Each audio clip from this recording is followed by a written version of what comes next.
नमो अर्हंताणं नमो सिद्धाणं नमो वारियाणं नमो अध्यायाणं नमो लोये सवसाहुरं शुद्धात्मान्मनिकान्तं साधुमतं मंगलम वंदे संदस्य सिद्धार्थं समुदस्यार्थप्रकाशकम् ओंकार स्वरूपाय नमः।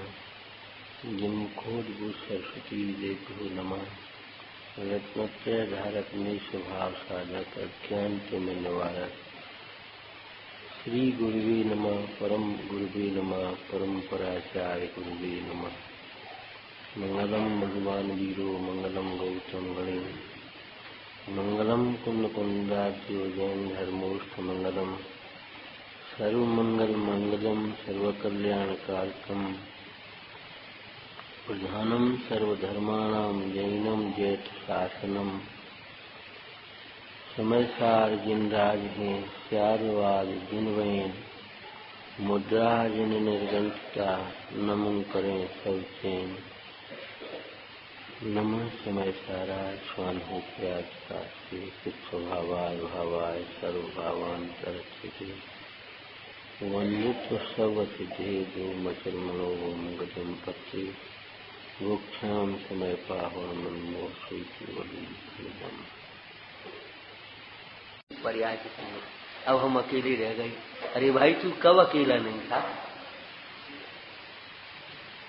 अब हम बूढ़े हो गए, कब जवान था? जवान था ही कब? अब हम बीमार हो गए, अरे उस देह को देखने वाला स्वस्थ था ही कब जो बीमार हो गया?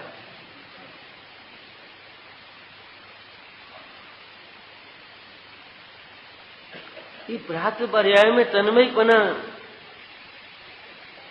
धारण करता हुआ नाना प्रकार के विपरीत विचारों से प्रति समय आकुल व्याकुल हो रहा है। आकुलित भयो अज्ञान था। ये लाइन कहकर के पंडित दौलत राम जी क्या कहना चाह रहे आपसे? आकुलित भयो अज्ञान धार। आगे तो दृष्टांत है जो मरम तृष्णा जान बार है ना। कहना क्या चाह रहे हैं? अब हो निराकुल ज्ञान धार। आकुलित भयो अज्ञान धार ये कहकर के कहना क्या चाह रहे हैं? अब हो निराकुल ज्ञान धार।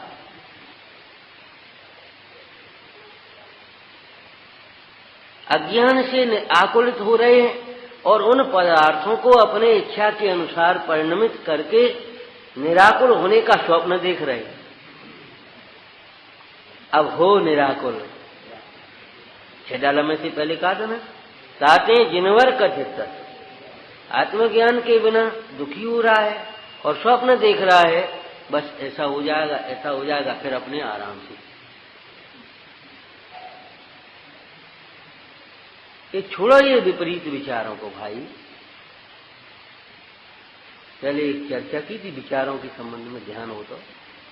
विपरीत विचारों से मोह पुष्ट होता है, सम्यक विचार से मोह मंद होता है, तत्व विचार से मोह मंद होता है और तत्व की अनुभूति होने से मोह का अभाव। अभी विचार ही विपरीत है तो फिर आगे क्या चलेगा? और विपरीत विचार आप बताओ, आप पूजा कर रहे हैं, स्वाध्याय कर रहे हैं, पाठ कर रहे हैं, जो कुछ भी कर रहे हैं, आपका जो विपरीत विचार चल रहा है वो आपके मोह को बिल्कुल टूटने नहीं दे रहा, कमजोर नहीं पड़ने दे रहा,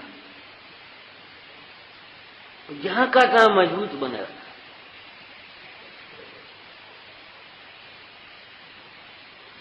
सवेरे की अंतिम बात यही कही थी, भाई दृष्टि बदलना चाहिए,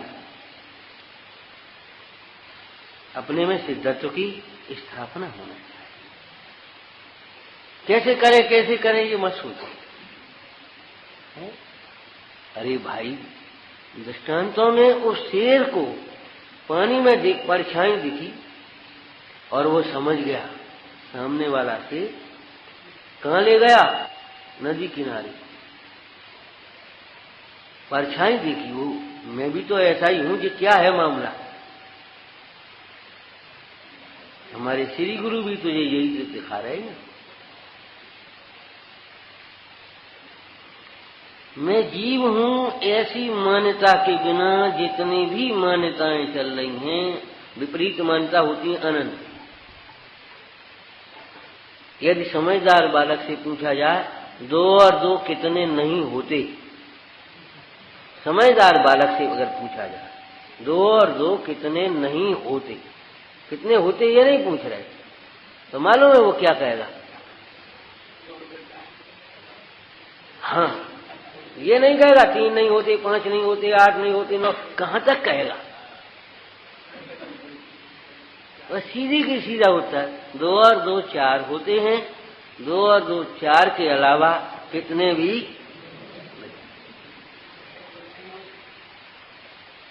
तो मिथ्यात्व क्या है जो बताओ? जीव संबंधी भूल है क्या?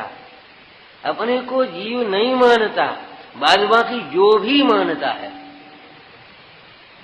सबका सब भूल।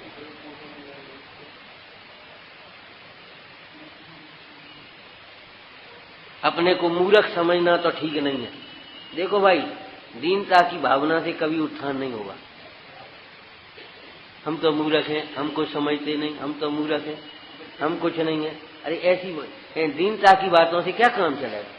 अपने को मूर्ख मानना तो मिथ्यात्व है, लेकिन हम बहुत ज्ञानी हैं, हम पंडित हैं, ये मानना तो ठीक है कि भाई अपने को जीव माने बिना अपने को पंडित मानना भी मिथ्या। और अपने को जीव जानने पर ही जीव पंडित होता है, व्यवहार से देखा जाए। बताओ, अपने को जब यह जीव जानता है, मैं जीव हूं, मैं ज्ञान स्वरूप हूं, तभी तो जीव पंडित होता है। भेद ज्ञान पंडा बुद्धि, परमालाद संपन्नम यो जानात, सब पंडित। परमालाद संपन्न अरहंत जैसा अपना आत्मा अंतर में देखा, अपने को आत्मा रूप देखा, बस वहां से पंडित बना, इसका सुनिए। अपने को जीव माने बिना हम पंडित हैं ये मानने लगे तो अभी भूल हो गए। यदि आप ये मानते हैं हम बहुत रागी हैं, हम तो बहुत मोही हैं, तो अभी आपकी भूल है। और अपने को जीव माने बिना यदि ये मानने लगे हम धर्मात्मा हैं, हम त्यागी हैं, तब ये भूल हो जाए।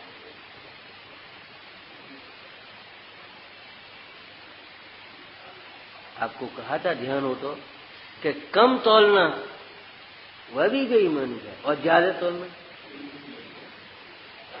कम और ज्यादा दोनों।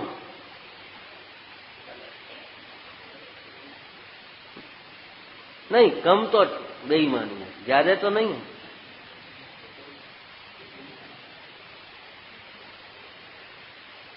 आपने अनुभव किया होगा, कम देने का भाव रहता है तो ज्यादा लेने का भाव रहता है।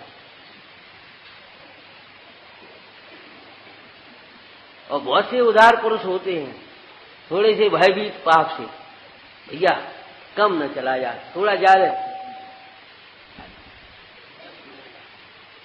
ये थोड़ी परिणाम में फर्क है, लेकिन अगर न्याय की भाषा में देखा जाए तो कम और ज्यादा। अपने को कम भी मानता है, अपने को अधिक भी मानता है। मानता है या नहीं? अपने को कम मानता है कि नहीं है? मानता है ना। आपने आपकी वर्तमान पर्याय में मति सुत ज्ञान का कितना सा उघाड़ है, आप उससे ज्ञान से ही अपने को कितना मानते हो? बस इतना, हमें तो इतना ही ज्ञान, हमें तो कुछ ज्ञान ही नहीं। जबकि इस ज्ञान के वर्तमान पर्याय में कम होने पर भी सहज ज्ञान है कि नहीं? सहज ज्ञान है या नहीं? आपको दृष्टांत दिया था पहले। कोई करोड़पति सेठ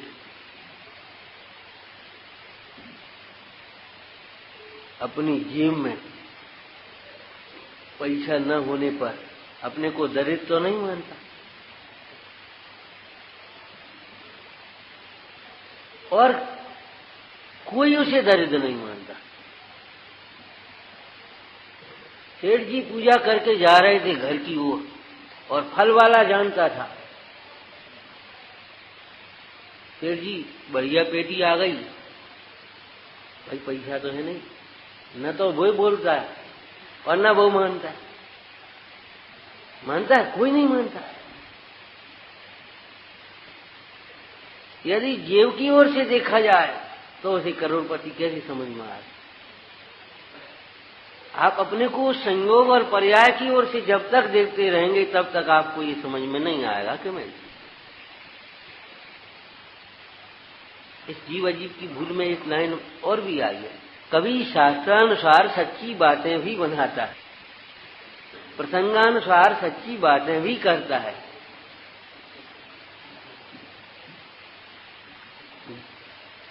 जब ये कहा जाता है तो भैया अपने को जीव समझो, अपने को जीव समझो, अपने को जीव जानो, ये कौन नहीं जानता? ये तो छोटा सा बच्चा भी जानता होगा मैं जीव हूं।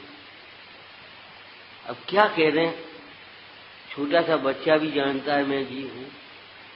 सच बात तो ये है कि अंतर्मुख हुए बिना 11 अंग 9 पूर्व का पाठी भी ये नहीं जानता मैं जीव। छोटे बच्चे और बड़े बच्चे की बात नहीं है। शास्त्र पाठी भी मूल है जो निज तत्व अजान, अणुमात्र भी रागादि का सद्भाव है जीव के। हैं? क्या लिखा नीचे?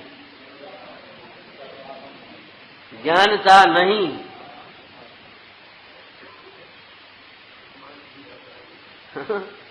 क्या मतलब है? वो अपने को राग रूप मानता है, राग में उपादेयपना होता है, राग में सुख बुद्धि होती है, वो अपने आत्मा को नहीं जानता।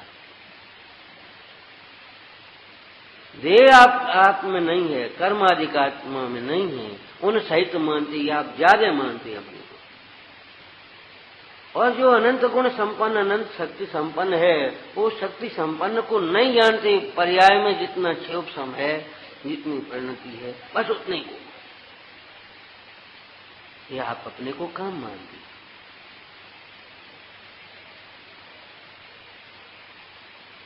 जिन आगम, जिन शास्त्रों का जब पठन पाठन हुआ, श्रवण हुआ, अभ्यास किया, हम ऐसे कह रहे हैं, तो जिन आगम में जीव के भेदों की चर्चा है, अजीव के भेदों की चर्चा है कि नहीं? मुक्त और संसारी। दूसरी तरह से छेडाला में जब जीव तत्व की चर्चा तीसरे अधिकार में की तो कहां से की? बहिरातम, अंतरातम, परमात्म, जीव त्रिधा है। बहिरातम, अंतरातम, परमात्म, जीव त्रिधा है। अर्थ क्या हुआ? बहिरात्मा, अंतरात्मा, परमात्मा, जीव, 3 प्रकार के हैं। क्या मतलब हुआ? ये समझ में तो नहीं आई। 3 प्रकार के जीव होते हैं।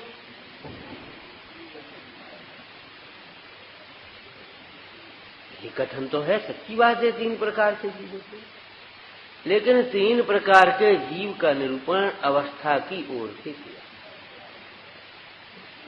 एक जीव की 3 अवस्थाएं हैं। अगर समस्त जीवों को देखा जाए तो जीव 3 अवस्थाओं में पाए जाते। कुछ जीवों की बहिरात्म दशा होगी, कुछ जीवों की अंतरात्म दशा है, और कुछ जीव परमात्म दशा को प्राप्त है। और एक जीव को भी देखा जाए तो एक जीव में देखो, बहिरात्म, बहिर विशेषण और आत्म विशेष, अंतर आत्म, आत्म विशेष और अंतर, और परम आत्म। आत्म आत्म तो तीनों में आए ना। उसका नाम जीव तत्व है, वो वास्तव में जीव तत्व है। अगर अपन तीन तत्वों की, तीन प्रकार के जीवों की चर्चा सुन करके, पढ़ करके विचार करें और समझें, और फिर हम आपसे प्रश्न करें, आप कौन है इस समय? बहिरात्मा, अंतरात्मा कि परमात्मा? तो परमात्मा तो हो नहीं सकते, परमात्मा तो वितराग सर्वज्ञ। हाँ, और अंतरात्मा, अब अंतरात्मा भी भैया सम्यक दृष्टि हो, कोई बिरले होते हैं, कौन अंतरात्मा भी नहीं। कौन है? अपन तो बहिरात्मा। ठीक है तुम्हारा उत्तर, कोई बात नहीं है? लेकिन ये बताओ, बहिरात्मा है तो बहिरात्मा रह करके आप सुखी हैं कि दुखी हैं? अरे महादुखी हैं, हर समय आकुलता है। तो इस बहिरात्मा को बने रहना है कि मिटना है? मिटना है। तो बहिरात्मा क्यों है ये बताओ।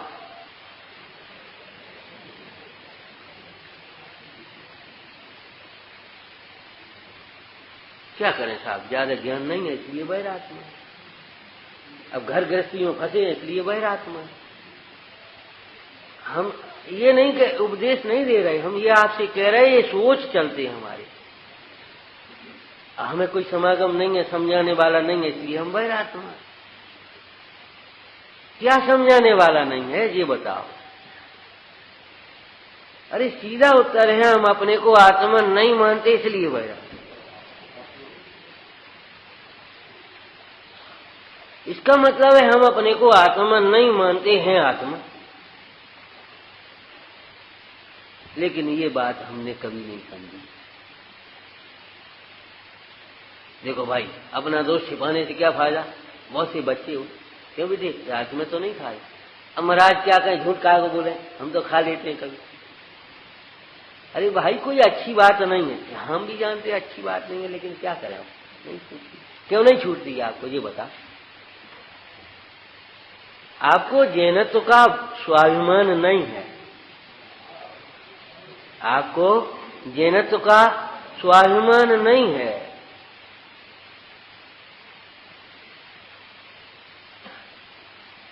समर्पण भाव नहीं है जैन दर्शन, जैन धर्म के प्रति, जैन देव के प्रति। क्या करें, मजबूरी है। क्या मजबूरी है? नौकरी करनी पड़ती है, नौकरी तो करोगे।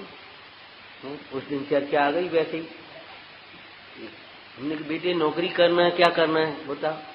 महाराज नौकरी करना है। नौकरी करना है तो हम बताएं, अच्छी नौकरी। नौकरी माने सेवा, सेवा सर्विस। हम बताएं, नौकरी करना है, सेवा करना है तो भगवान पंच परमेश्वर की सेवा करो। जिन शासन की सेवा करो तो कुछ मिलेगा। विचार करो, ये शरीर की सेवा और परिजनों की सेवा और इन मोही जनों की सेवा करने से क्या मिलेगा ये बताओ। सेवा ही करने का भाव है तो जिन राज की सेवा करो, जीव राज की सेवा करो। देह की और विषयों की सेवा और विषयों में आसक्त जीवों की, इन मोही जीवों की सेवा। बाबा जी कभी कभी कह देते, ये टुकड़खोर भिखारी जैसी बस्ती है तेरी, क्या मिलेगा तुझे, पाप मिलेगा इन्हें। इन बाहर की सेवा और सर्विस से आपको जो मिलेगा वो आपके लिए सुख का कारण होगा। आप उसे साथ ले जा सकेंगे, भूल जाएंगे, छूट जाएंगे। सेवा ही करनी है तो सेवा तीन रूप में है। अगर ये शरीर और शरीर वाले जीवों की, इन लौकिक जीवों की सेवा करते हैं, धन आदि की सेवा, परिग्रह की सेवा में, विषयों की सेवा में जाता जीवन, पाप होता है। परमेश्वरी भगवान की सेवा, जिन वाणी की सेवा, जिन धर्मात्माओं की सेवा से पुण्य होता है, और जीवराज की सेवा से।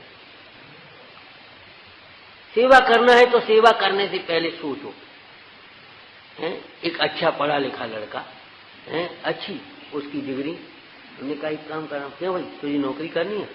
यहाँ करनी तो है, तो एक काम हम बताएं, मंदिर में चपरासी चाहिए, ये कैसी बात है?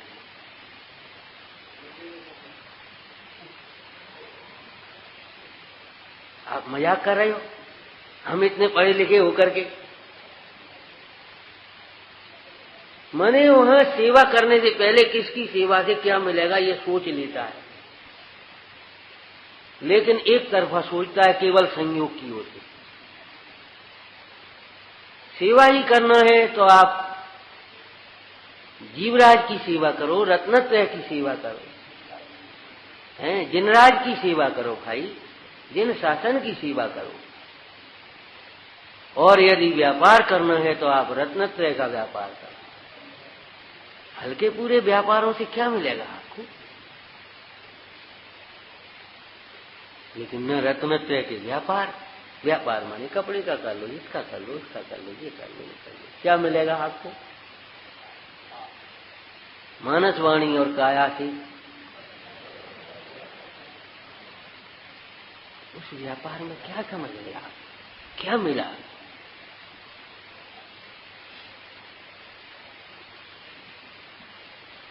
विचारने की बात है। जिन शास्त्रों में भेद कहे गए, त्रस स्थावर, आप कौन है? त्रस है कि स्थावर? त्रस है। आप एक इंद्री, दो इंद्री, तीन इंद्री, चार इंद्री, पंच इंद्री होते हैं। आप कौन है? हम पंच इंद्री। अरे रे भाई, हम त्रस हैं या स्थावर हैं? बस एक तो होंगे ही, एक तो होंगे ही। शास्त्र में झूठी थोड़ी लिखी है। अरे एक क्या सच पूछो तो यदि पर्याय की ओर से देखा जाए तो त्रस स्थावर पर्यायों में ऐसी कौन सी पर्याय जो धारण नहीं करी, लेकिन किसी भी पर्याय रूप ये जीव में ऐसा नहीं लगता कि मैं न स्थावर हूं। जिस प्रकार मैं स्थावर नहीं हूं उसी प्रकार मैं त्रस भी, ये नहीं लगता। क्यों नहीं लगता? क्यों नहीं लगता? कि विपरीतता का कारण ये है, ये लगता ही नहीं कि मैं जीव हूं।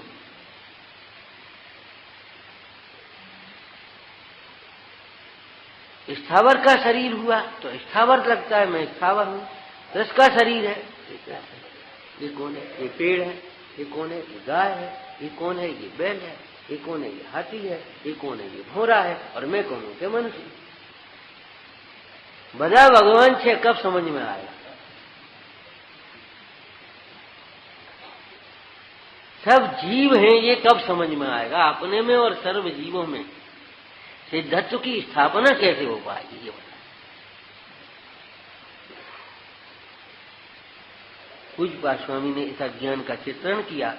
यह जीव अपने को आत्मा जाने बिना देह रूप ही अपने को मानता है और सर्व जीवों को देह रूप में ही देखता है। ये बालक भावना तो बहुत जगती है, सुनते पढ़ते हैं, लेकिन क्या करें? बाल बच्चे छोटे छोटे, बाल बच्चे छोटे छोटे, इनका पालन पोषण, इनकी व्यवस्था भी करनी है कि नहीं? थोड़ी सी इनकी व्यवस्था कर रहे, फिर हम इसी में लगेंगे। मार्ग तो यही है कल्याण का। इनकी थोड़ी व्यवस्था कर दें फिर अरे रे, अकर्ता समझ करके अभी लग सकता है, और कर्ता समझ करके अनंत काल में नहीं लग पाता। ये बालक छोटे छोटे, पहले आपको कहा था वज्र कुमार मुंडाज जो हुए थे, प्रभावनांग में जिनका नाम है, सबसे बढ़िया दृष्टांत है।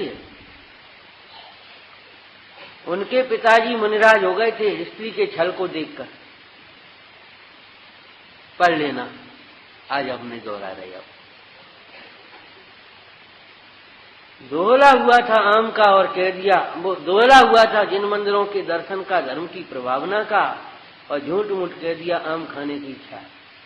और वो बेचारा पुरोहित आम ढूंढने चल दिया। जंगल में कहाँ मिले कोल्ड स्टोर वगैरह, ये तो साधन थे नहीं। है?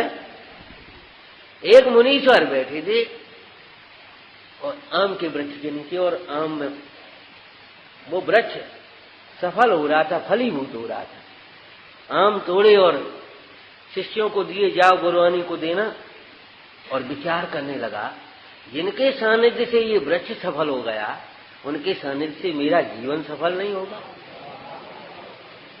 बेऋतु में इसमें फल आ गए, वृक्ष सफल हुआ, उनके सानिध्य से हमें अपना जीवन सफल करना चाहिए।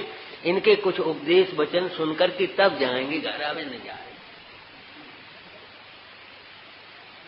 और जैसे ही उनका ध्यान टूटा, पहला प्रश्न किया, महाराज ऐसे असमय में, बेऋतु के समय में मेरी स्त्री को आम खाने की इच्छा क्यों हुई? और मुंडाज ने कहा, स्त्री ने तुमसे झूठ बोला। उसके गर्भ में जिन धर्म की प्रभावना करने वाला जीव आया है, इसलिए उसको तो जिन मंदिरों की रचना, शोभा, धर्म की प्रभावना करने का भाव हुआ है। अब तुम्हारे कुल में वो कह पा नहीं रही, इसलिए झूठ मूठ कह दिया उसने। ओ, मैं जिसके लिए प्राण दे रहा हूं वह मुझसे झूठ बोल रही है। धिक्कार है संसार की ऐसा। बस इतना ये मायाचार का परिणाम। देखो तो सही, उनकी बैराग का प्रसंग बन गया, निमित्त बन गया, दीक्षा ले ली। उस बालक का जन्म हुआ, वो माता ला करके पटक दिया उसने बालक को। दीक्षा लेनी थी तो ये बालक कौन पालेगा? तो भाई करो पालन पोषण, हम तो चले। ये भाव नहीं था कि हम चले। सोचा क्या था? मोही सबको मोही सोचता है। ज्ञानी सबको ज्ञान स्वरूप जानते हैं। एक समय की पर्याय में अज्ञान है, अनादि से अज्ञान की संतति चली आ रही है, फिर भी कोई जीव अज्ञान स्वरूप नहीं हो गया। सब जीव ज्ञान स्वरूप है। विचारना, बताओ अब क्या करें? हम उनकी बात कह करके आपसे एक बात कह रहे हैं। आप उस स्थान पर अपने को बैठा के लेते, आप पूजा करते हैं, स्वाध्याय करते हैं, पाठ करते हैं, सब करते हैं, और मोह, हमें बिल्कुल मोह नहीं है, हम काउ से ये बातें आप कहते हैं, वो तो हमने छोड़ दिया। क्या फायदा मोह करने से? कोई लाभ तो है नहीं। उपदेश देने में तो चतुर है ना। आप उस स्थान पर बैठे हैं, आप विचार करें क्या करेंगे?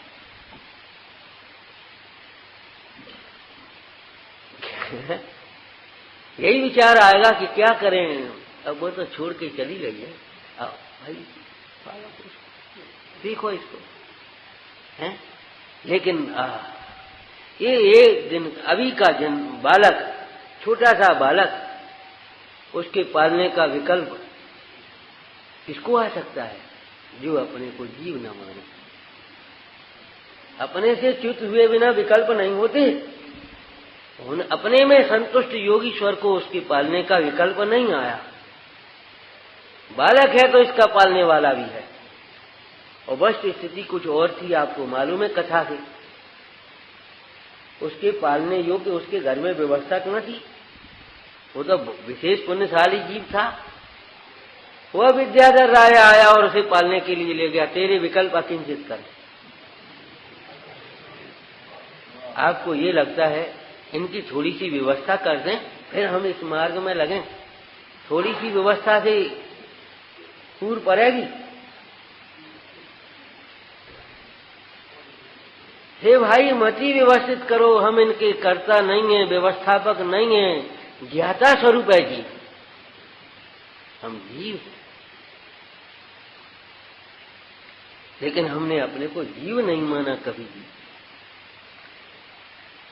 प्राप्त पर्याय में तन्मयपना शास्त्र पढ़े तो हम अपने को दृश्य मानने लगे, स्थावर मानने लगे, पंचेंद्रिय मानने लगे, संगी मानने लगे, और सोचने लगे अब हम कुछ समझने लगे। पहले तो हम कुछ नहीं जानते थे। जब से एक दिन हम शास्त्र में आए, सुने, बहुत अच्छी लगी, फिर हम रोज आने लगे, हम स्वाध्याय करने लगे। अरे पहले भी कुछ नहीं जानते थे। सच बात यह है, अपने को जाने बिना, क्या अपने को जीव जाने बिना आप अभी भी, सच बात है, कुछ नहीं। ये जानपना आपका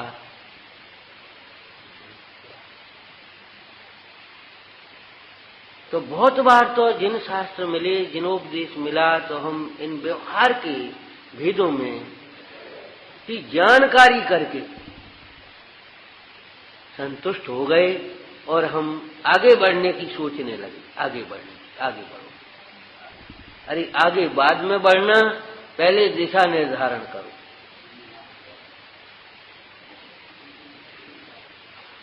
यदि कहीं विपरीत दिशा में आगे बढ़े तो हमारा क्या होगा? हम अपने गंतव्य से दूर होते चले जाएंगे। पहले स्थापना करें भाई,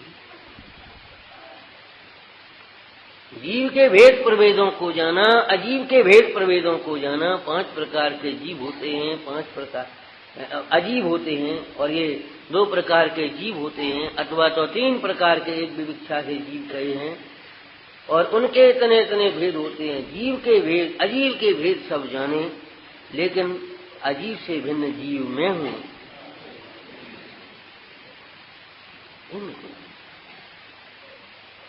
ये चर्चा अध्यात्म शास्त्रों में है।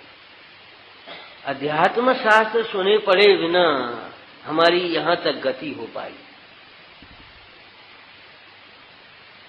जब अध्यात्म शास्त्र पढ़े तब भैया, अरे इतना से स्थावर आदिक नहीं है, ये सब रचना परतनी, इनमें तू नहीं जीव, तेरो दर्शन ज्ञान है तामें बसे सदी,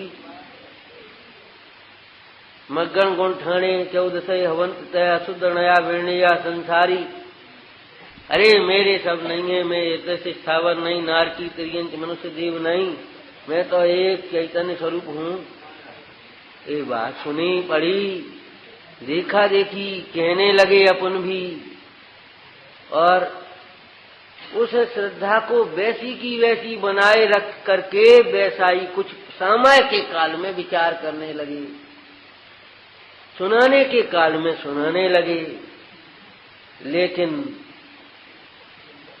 ये नहीं देखा कि ये मैं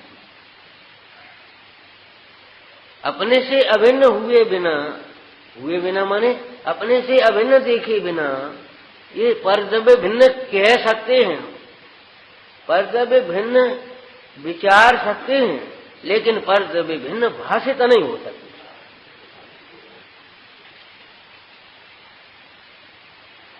इसीलिए तत्वों की, इन भूलों की चर्चा करने से पहले टोटरमल जी ने भाव वासना के पहले कि भाई हमें तत्वों का भाव भाषण यथार्थ होना चाहिए। तो जिन शास्त्रों का अभ्यास किए बिना जो अनादिकाल की भूल चली आ रही थी, अब जिन शास्त्रों का अभ्यास किया तो हमने क्या कहा, वो भूल तो मिटाई नहीं, वो पुरानी दीवार तोड़ी तो नहीं, उस पर प्लास्टर और कर दिया।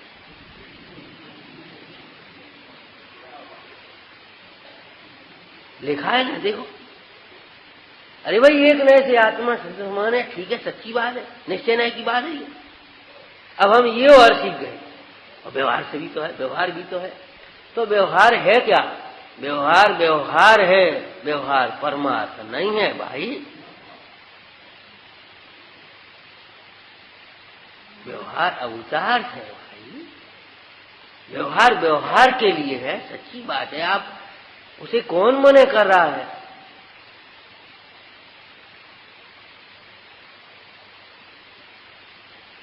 लेकिन हम उसे व्यवहार की बात कह करके अपनी बात है ये मानना का प्रयत्न नहीं कर रहे।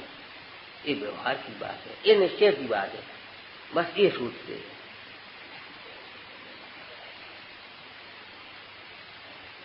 इन अध्यात्म शास्त्रों का अभ्यास करके इन भूलों को दूर करने की उपाय भी साथ साथ में समझते जाएं।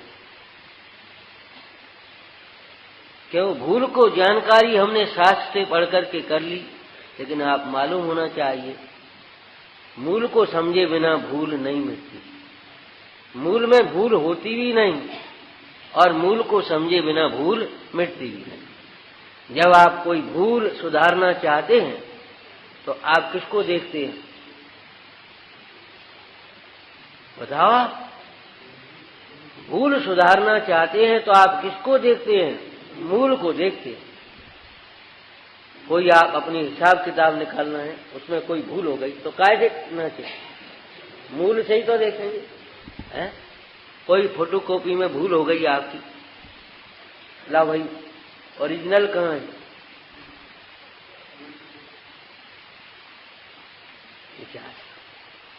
आप अपने अनाज काल की चली आई इस भूल की संतति को मिटने के लिए मूल को देखें। मूल को देखने पर भूल अपने आप मिट जाएगी, समझ में आ जाएगी।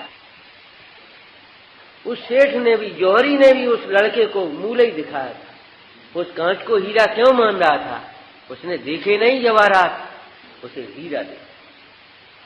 बार बार देखने से उसकी दिमाग, अरे हीरा ये होता है, इसके ये लक्षण होते हैं।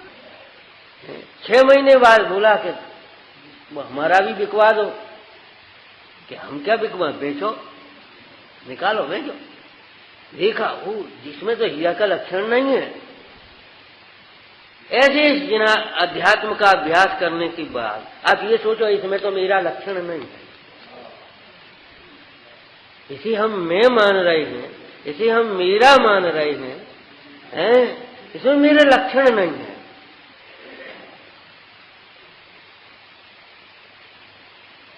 कोशिश करो, कुछ तो कीमत मिल ही जाएगी, थोड़ी बहुत कम। ये बातें सब खत्म हो गई,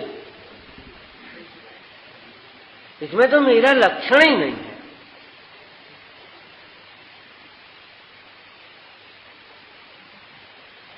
तेरो लक्षण है ज्ञान दर्शन, हुआ तेरा लक्षण है। उस लक्षण से अपने लक्ष्य को पहचान। इस थोड़े से चिंतन की धारा बदलते हुए स्वाध्याय करें। हम ये सोचते हैं कि भैया भूल जानने के साथ भूल रह जाए, ये तो संभव नहीं है। भूल समझ में आ जाए और भूल रह जाए, और मूल को समझे बिना भूल समझ में आ जाए। एक भूल समझ में आती, दूसरी भूल समझ में नहीं आती, दूसरी भूल समझ में आती, तीसरी भूल समझ में नहीं आती, भूल पे भूल होती ही रहती। अगर मूल को समझ लिया जाए तो, और ये तो बड़े शास्त्र हैं। आप बताओ, छेडाला जी में भी जब जीव तत्व की भूल बताई तो पहले क्या बताया? मूल को समझ, मूल को कहे बिना भूल का कथन भी कैसे कर पाएंगे आप? चेतन को है ताको न जान, बस यहां से भूल शुरू हो गया, बस उसको जान करके भूल मिटा। बहुत सुंदर अवसर अपने को मिला है। ये महाभाग्य से जिन शासन मिला, ऐसे अवसर में भी यदि अपनी ये अनाजकालीन भूल न मिट पाई तो कहां मिटेगी? संकल्पित होना चाहिए। प्रवचन सार जी की भाषा में बद्ध कक्षा, मोह के उन्मूलन पर के लिए कमर कस करके तैयार हो जाना चाहिए। अरे मोह का उन्मूलन हुआ तो मोह से होने वाली ये भव संतति का उन्मूलन तो अपने आप हो जाएगा, उसका उन्मूलन करना ही नहीं पड़ेगा। सच बात है। इस दृष्टि को रख करके स्वाध्याय करें। ओम नमः।